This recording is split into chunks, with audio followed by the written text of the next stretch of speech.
Hey guys, it's Sniff, and do you know when you're playing the World of Tanks, when you just have a special kind of matchmaking where you know, oh yeah, this is going to be a good match. This is definitely one of those kinds of matchups. I am in the E25, which is a tasty, delicious tank that's really fast, has a nice gun, really accurate, just great DPS, and around me I have my teammates as AT7s platooned up, really quite slow, and you know they're only going to go so far around the map. And on the opposite team, I have some medium tanks to go up against, or an SU-122. Pretty not armored tanks either. I mean, they will not have a high chance to bounce any of my shots from my guns, so I'm just feeling great. In fact, no tank really can bounce too many shots from my gun. Just a beautiful matchup, and the rest is tier 6s, only a couple of tier 7s. I am really lucky on this, especially on attack.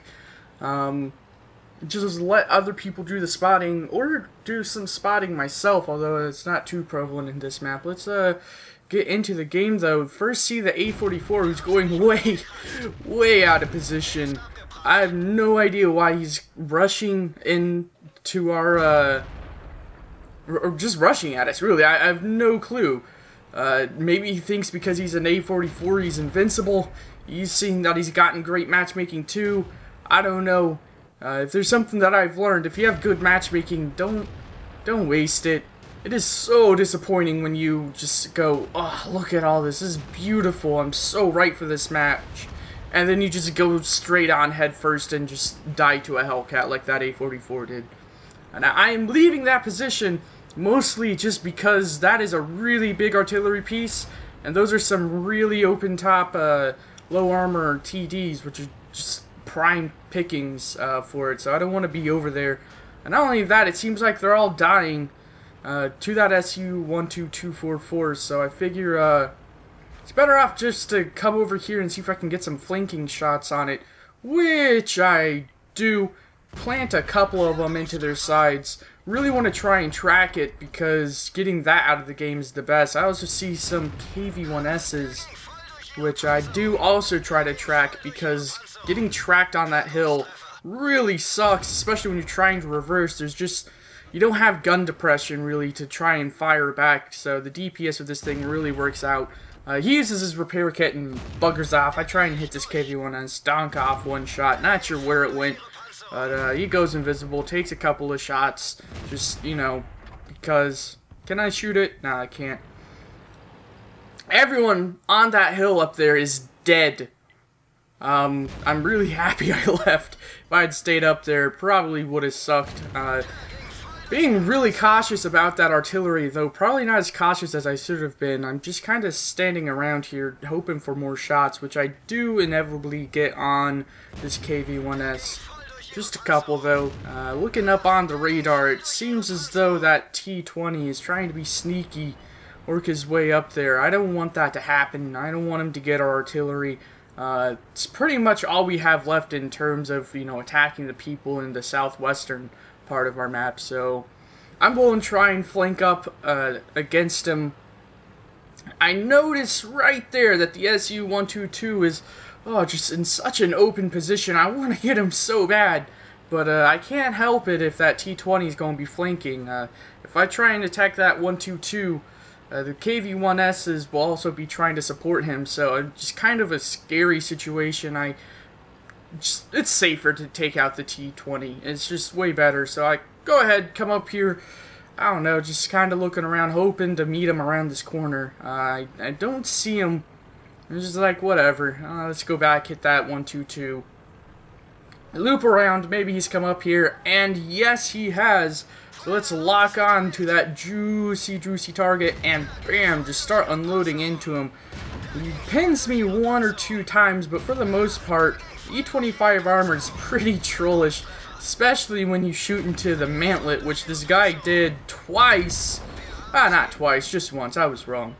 He shot into my mantlet once. What are you doing? Don't shoot into an E25 mantlet. He calls me a hacker, which, I mean, not sure what he I'm not sure what he was accusing me of with that. Maybe Chams, I don't know. See the Hellcat, really lucky that he's there. I know he's not going to turn around and face me in time, so I just kind of slow down and let him take it. The KV-1S, poor dude, got hit by an artillery shell. Man, he was at full health and got hit. I was like, alright, let's take this guy out in the most E25 way possible. Miss. No good. Overshoot. Maybe if I just stayed in position and pivoted, KV-1S could have lived, but that's it. It's about this point, though, that I'm looking at the scoreboard and going, oh crap. That's not a lot of us left, and that AT-7's about to die, so let's see if we can reduce the number of their guns. The Nashorn is a one-shot kill. Wanted to get that 304, but he went ahead and turned invisible. Let's see if we can spot anyone over this ridgeline. I do have the binoculars for this particular reason. Spotting for yourself as an E25 is really important. And I do get a target. A nice slow Churchill going up the hill. His tracks eat the first shot. But after that, I'm just going to be blasting into his side. No armor. He's just done. Oh, man. I do want to still be careful, though. I am a two-shot kill, and that's a KV-1S kind of looking at me. I don't want any of that, so let's reposition. As an E25, one of the last tanks left, you're really powerful in positioning. I figure maybe the Crusader wants to take out our arty, so let's go ahead and go back to our western flank, see if you can see anybody. Oh, yep, VK3001. Let's lock on and just start blasting into him. I know I'll go through that mantlet easy, so it doesn't even matter where I hit. I don't have to aim, just bullet hose him down. And yeah, so he's dead. The KV-1S seemed to be going back to his spawn, trying to defend flag, I'm guessing. The Crusader doesn't look like anywhere to be seen, so I'm going to reposition myself and go to the eastern front. Seems to be a pretty important part. Maybe the Crusader's there. Maybe he's going over there. Maybe I can catch him. Crusader's a really juicy target too. He can't pin my front. So yeah, go make my way over here, and there he is. Called it. And yeah, let's go ahead and turn ourselves. I'm not sure what happens here. I track him once, and then I critical hit him with no damage. I'm not sure. Did the track eat it twice? I thought he was already tracked. KV-1S, one shot. That is a beautiful sign. I do have some APCR loaded up. Loaded it just because I want to make sure those shots count. I don't want to have a bad time and donk a shot that's really important not to, especially against a KV-1S. Take a blind shot just for hopes.